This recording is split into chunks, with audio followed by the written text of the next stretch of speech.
Hi, beautiful souls.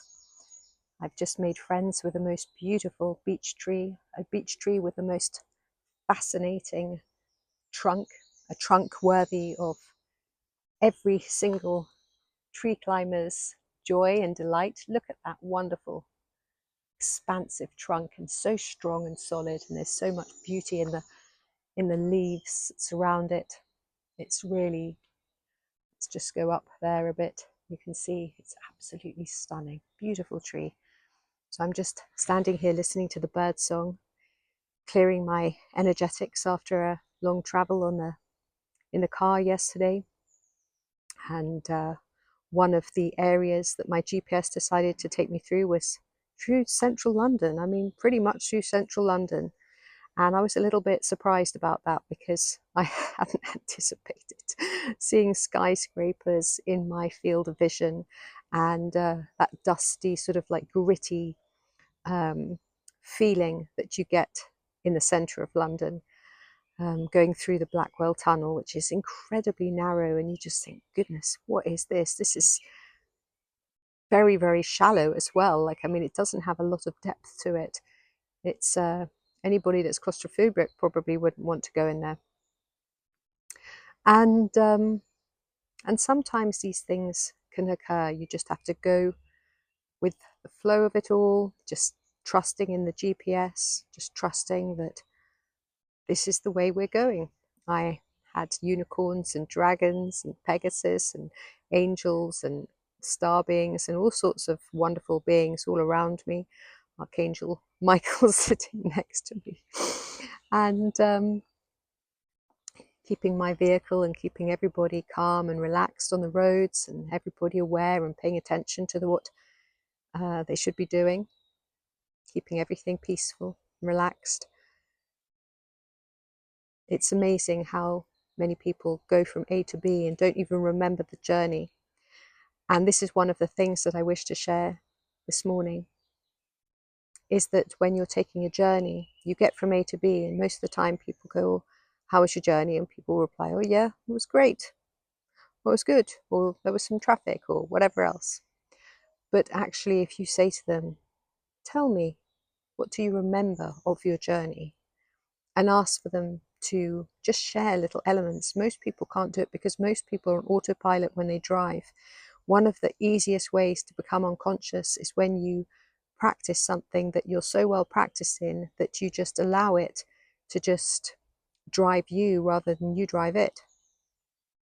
So, you know, whether that might be doing the washing up, whether that's driving your car, whether it's riding a bicycle, you know, whatever it else. And yet, you know, certainly when you're driving a car or a bicycle or any other vehicle, you really should be more present than ever.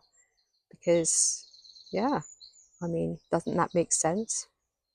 So during my journey, I wanted to make particular attention to paying attention to the journey itself.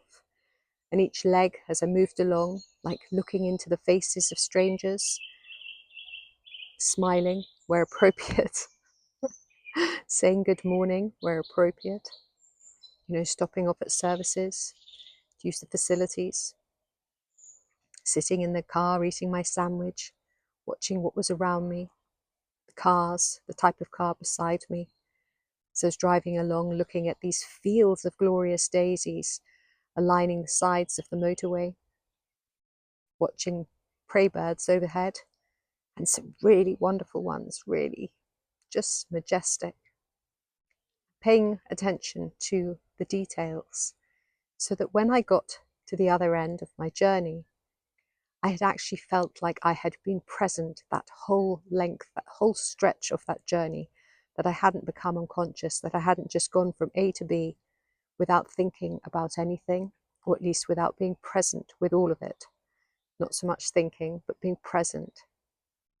Although thinking does come into it, because sometimes our mind will wander, and we might see something and go, oh, I wonder what that would be like. And then you start imagining something and creating an idea. Oh yes, that would be lovely to have a field of daisies all around me. Yes, what would that look like? How could I make that happen? Of course, we don't have to make anything happen. We just have to open our hearts and say, I'm ready for that. ready for that, ready for that, ready for that. Let it in, allow it in. Yes, yes, please. So my message for today is, when you are doing something that you're so used to doing, how present are you able to remain in those very, very normal daily practices that we so usually just take for granted without even being present in them? What might you do to just make sure that you really are practicing your presence in all areas of your life, so that you feel truly awake and aware throughout each moment of the day?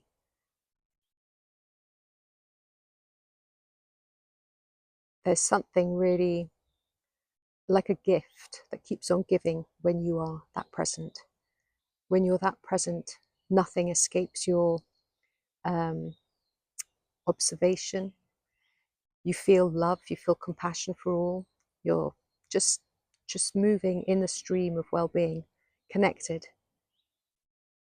enjoying the experience, even if you're taken into the centre of London where there is thick dust and that grittiness that lines the streets and the vehicles that surround you.